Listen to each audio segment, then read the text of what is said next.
I will never forget Valentine's Day in 1991. That day my classmate got married and my husband and I attended her wedding. The wedding site was beautifully decorated, and it was a romantic wedding. When they were exchanging rings, I suddenly felt a little unwell. I had a feeling that I was going to die.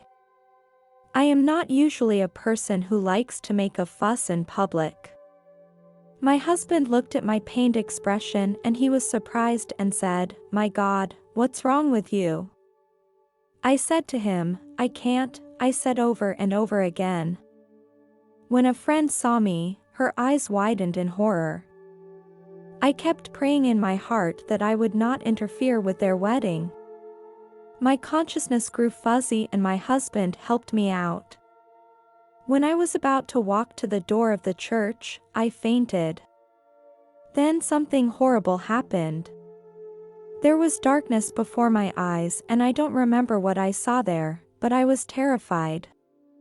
The people attending the wedding gathered around and all of them were looking at me. One of them started to perform CPR on me.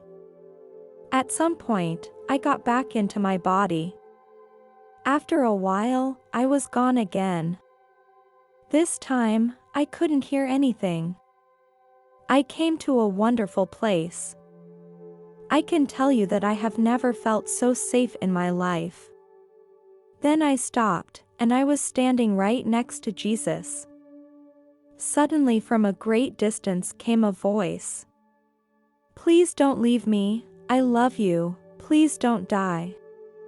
This voice ripped through time and space.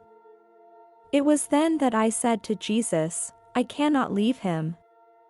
It was then that I was sent back to my body. Soon the ambulance came and I was taken to the hospital. The doctor asked me some questions, some of which I answered and some of which I could not answer. My parents also arrived at the hospital and checked and found nothing too serious. Then we went home. In my life, I rarely shared this experience with anyone. Those who knew me might believe me. Those who don't know me think I imagined it, and only I know what I went through. This is our first story of the day, and the next story is also from a woman. So let's start our second story. In 1995, I collapsed at home because of a cerebral thrombosis. The ambulance took me to the hospital. The doctors in the intensive care unit resuscitated me for over an hour. They were about to record the time of death when a nurse noticed that I had a faint pulse. Later, I spent 8 days in the ICU. During my experience, I was in complete darkness. There was a man in a white suit standing next to me. At the end of the darkness there was a light. In the light, I saw many people. They seemed to be living there in peace. The light was very bright. When I looked at the person next to me, his face began to become clearer. I had a strange feeling that I was being abducted. I felt like I was on a spaceship and they were taking me to a place far away. My heart became heavy at the thought of never seeing my husband or my family again. As I grew more and more desperate, the man placed his hand on my right arm.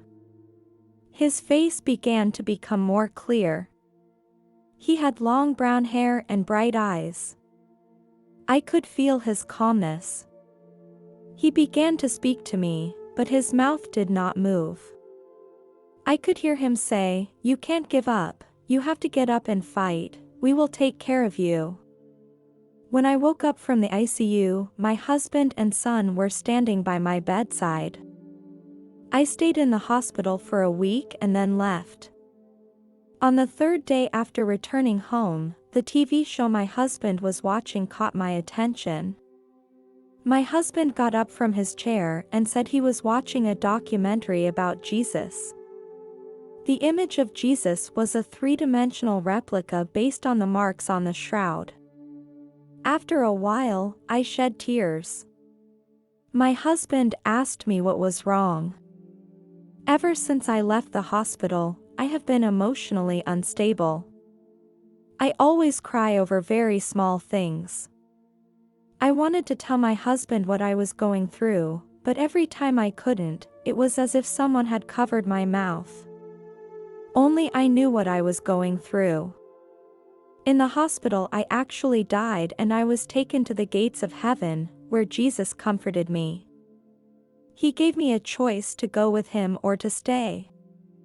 As he listened to my heart, he could feel the despair and sadness I felt when I left my husband. So he honored my choice. Jesus told me that none of us is alone and that life is always good. My choice came down to love and responsibility for each other. So I chose to come back. Coming back into my body wasn't as easy as leaving it. I felt incredible pain, both physically and emotionally. From time to time, I wonder if I made the right choice.